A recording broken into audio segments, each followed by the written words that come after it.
Can you believe that I actually made myself a leather hat?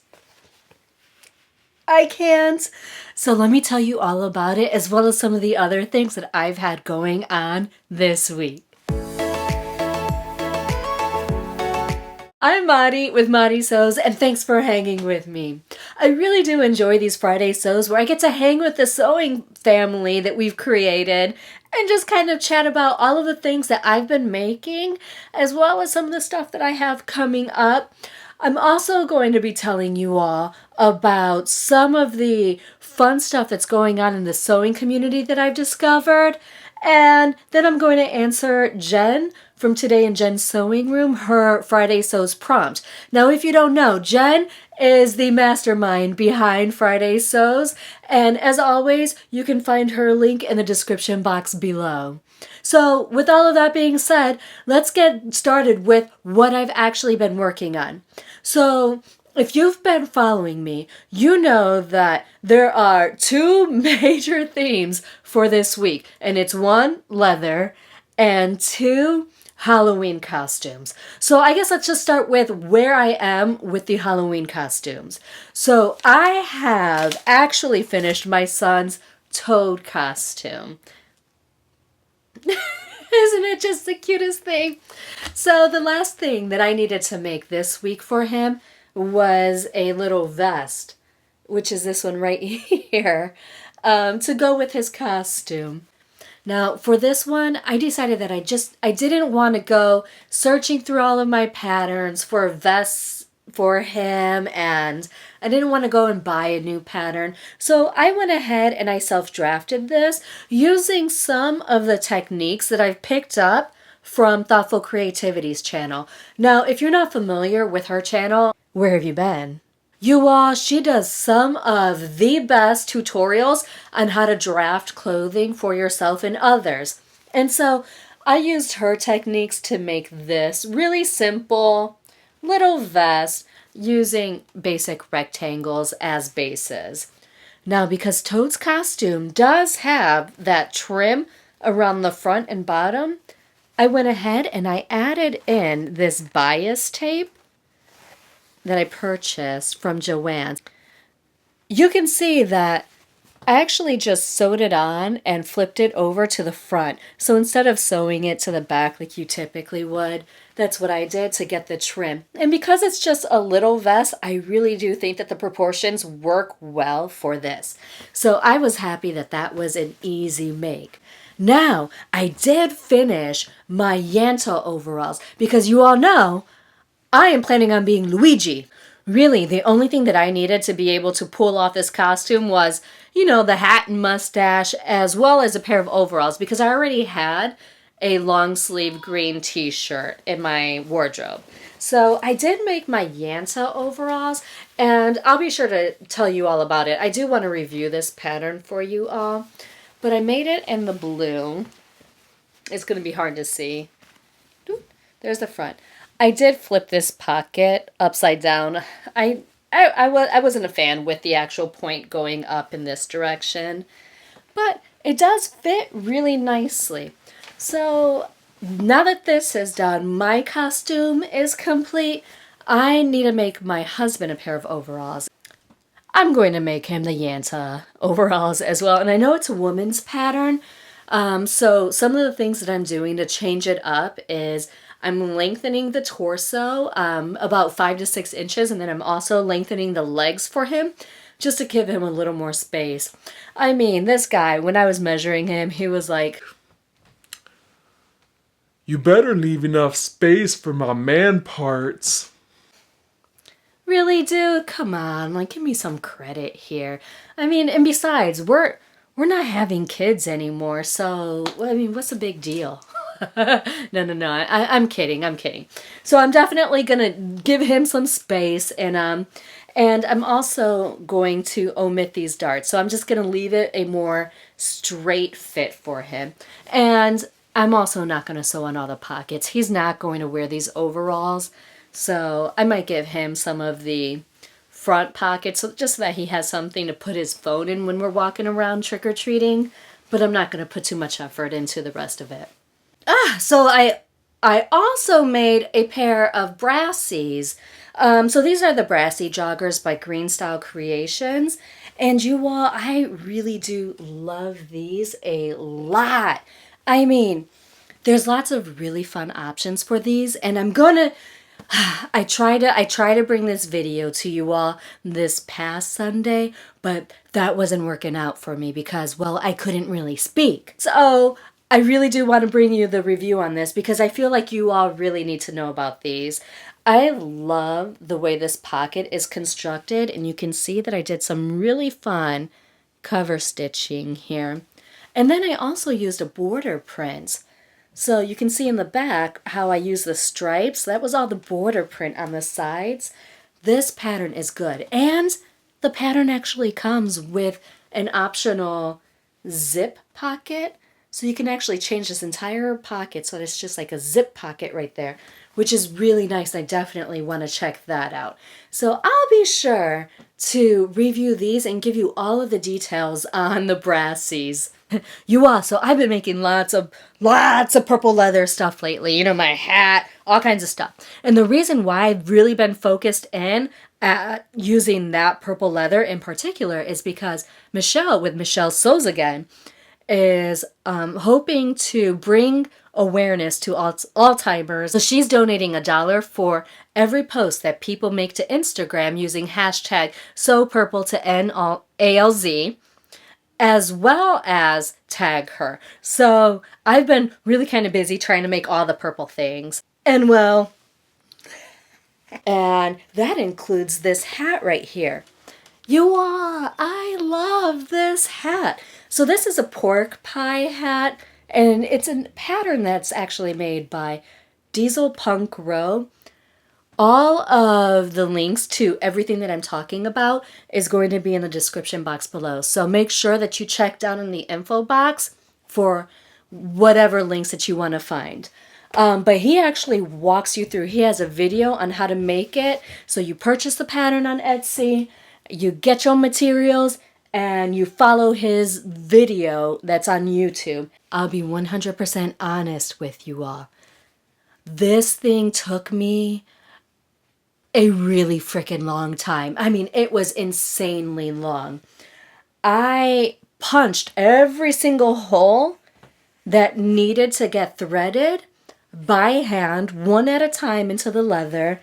And then I also did all of the stitching by hand here. And honestly, it's the first time that I've ever done leather stitching like that. So it was a learning experience for me because I had to learn how to do like saddle stitching and whatever they call this kind of stitching. It, it was quite interesting. And leather needles are no joke.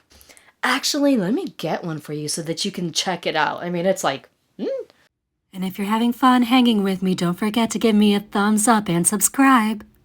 So this is a hand sewing leather needle.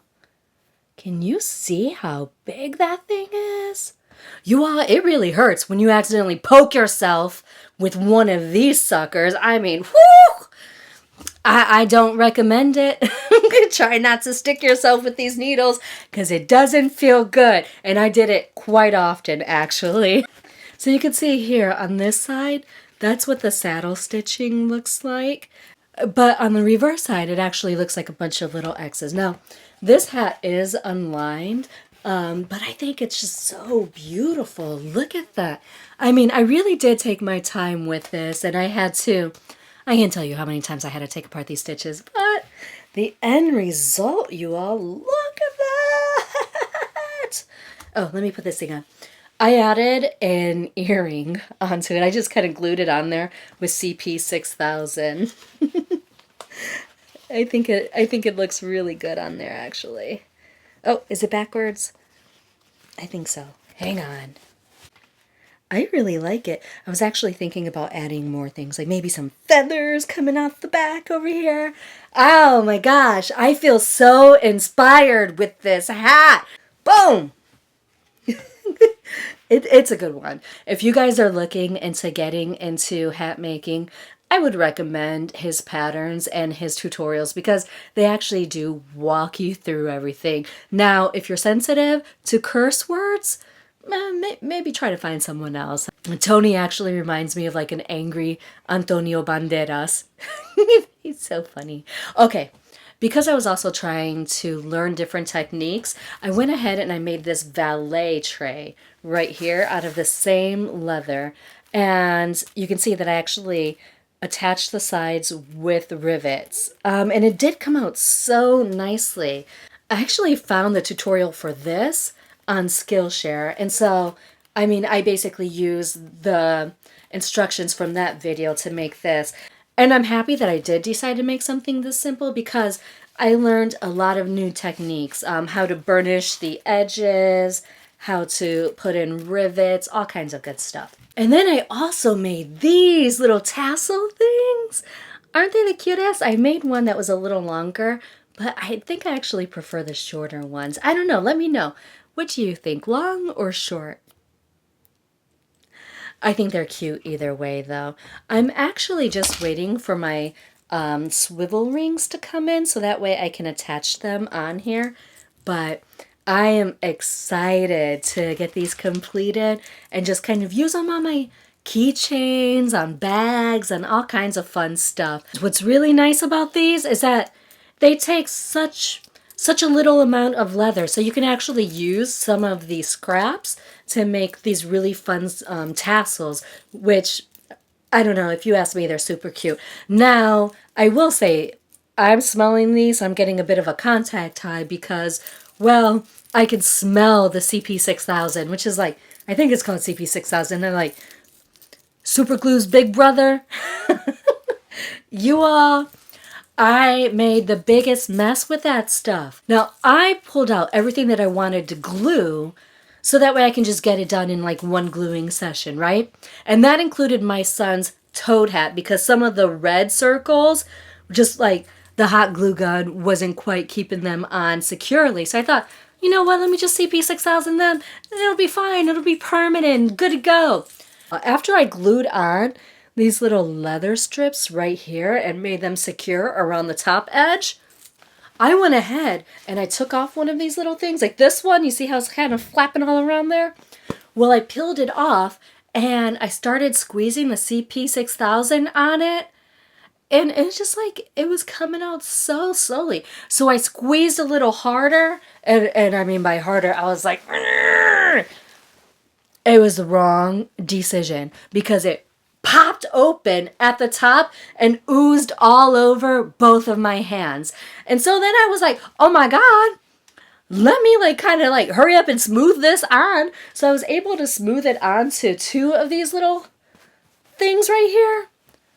But then it was starting to dry on my hands. So then I had to go and run to the sink and try to wash it off. Have you ever tried to wash super glue off?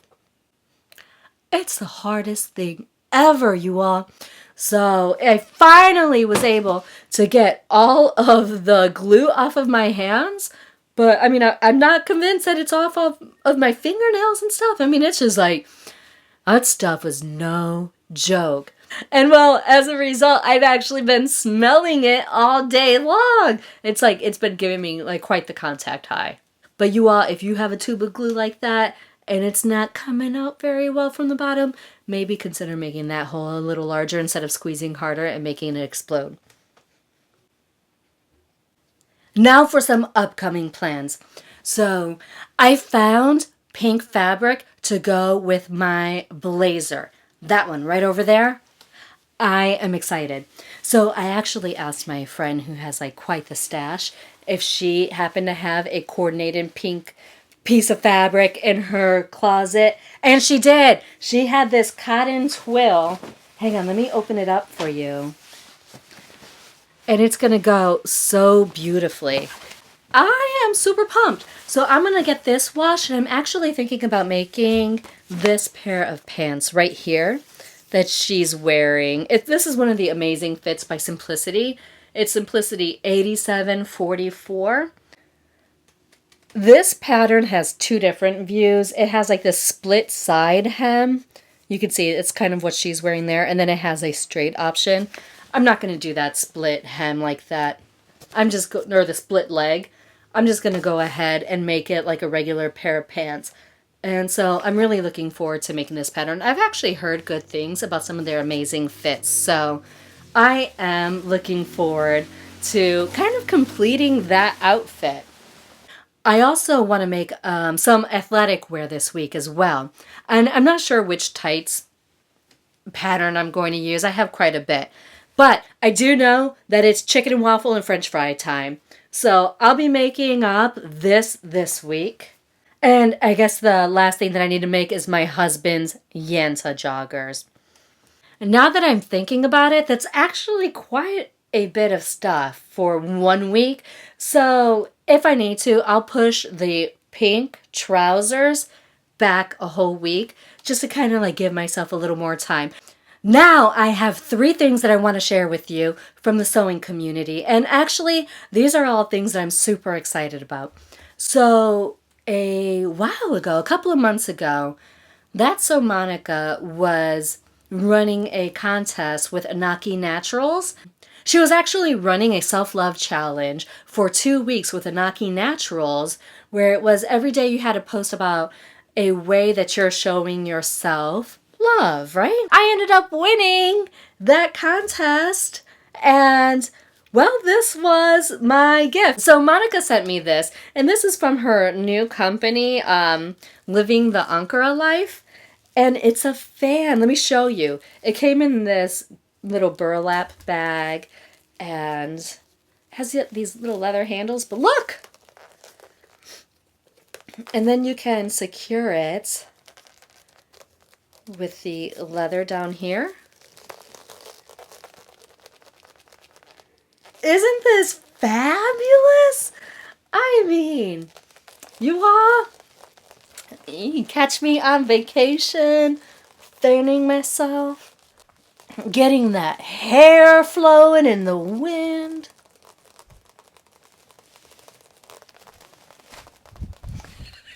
I just think it's such a beautiful piece of art. I think I'm actually going to hang it on my wall when I'm not using it. I also have another product that I want to show you.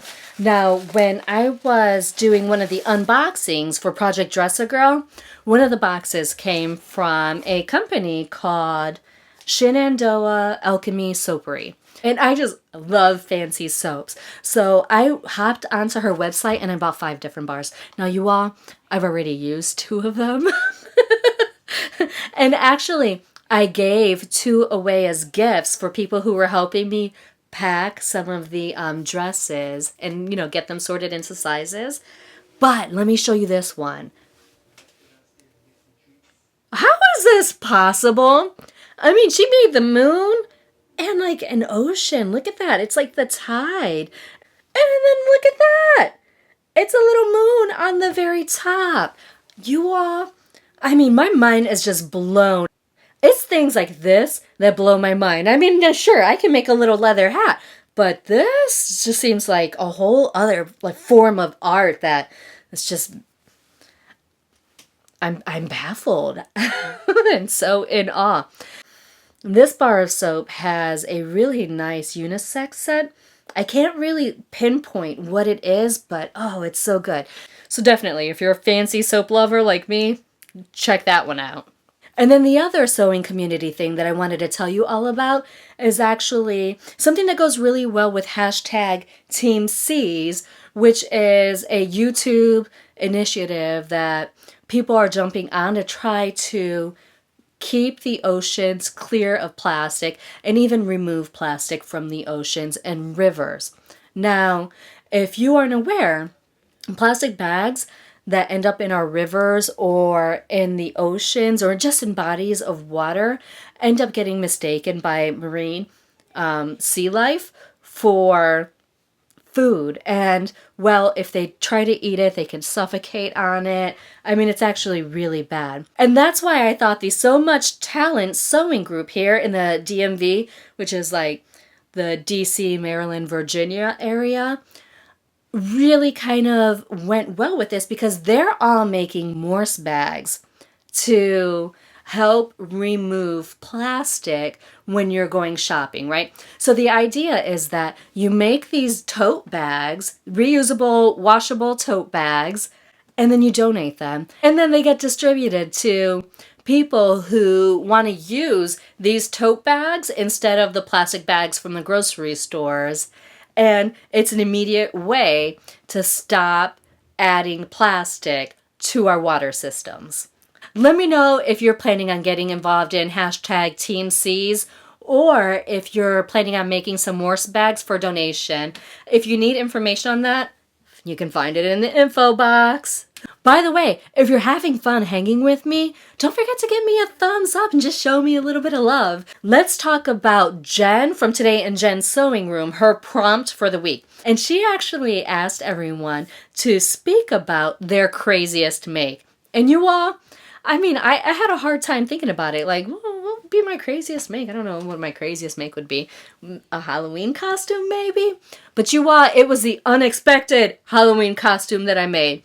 So last Christmas time, last December, I tried to make Simplicity 9012 for the Little Red Dress Challenge, and it was a disaster. It's pretty bad, right? I mean, it was just like from my fabric choice to sizing to I think the way the pattern was actually drafted, there was a whole lot that went wrong there. I mean, at the end of the day, I kind of felt like I was going for a Christmas dress, but I ended up looking like a clown. And actually, I threw that dress away, but I should have kept it because it would have been a great killer clown costume. If you're looking for a really good laugh, you can catch it right up over here because let me tell you, that dress was a hot mess. Well, I feel like I've been chatting your heads off. You can click on this video right over here, and it's going to take you right into that craziest Little Red Dress, Halloween, crazy clown look. And you all, until next time, I sincerely hope that you find joy and have a wonderful day.